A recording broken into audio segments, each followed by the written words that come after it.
Hey, boys and girls. It's time for Uncle Jay Explains the News.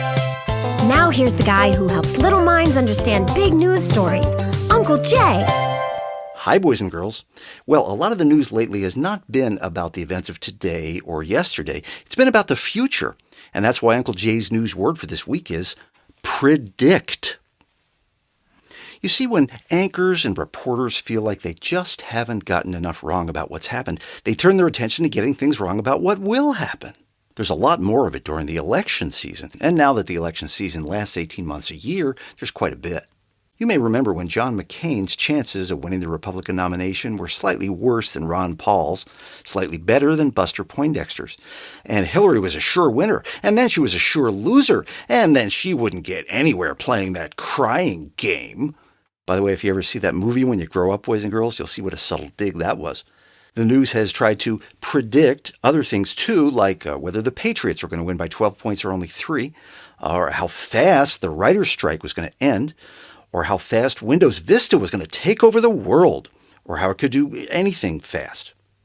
What's funny, boys and girls, is that there are plenty of things in the news that are almost guaranteed to happen.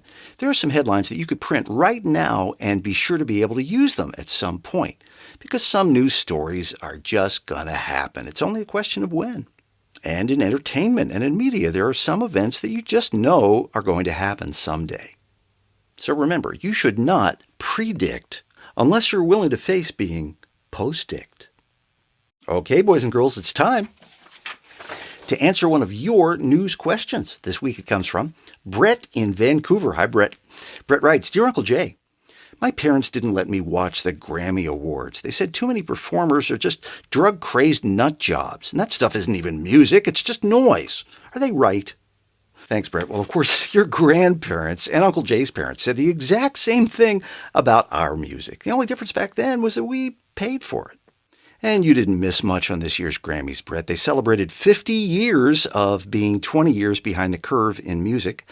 And everyone wondered whether Amy Winehouse was going to be rehabbed enough to sing about never going to rehab. And they tried very hard to make her look as wholesome and family-oriented as they could. Don't forget, you can see more news questions and answers at Uncle Jay's website. Send your questions to Uncle Jay at UncleJayExplains.com. Check back every Monday when Uncle Jay explains the news. And remember, a good kid is good news.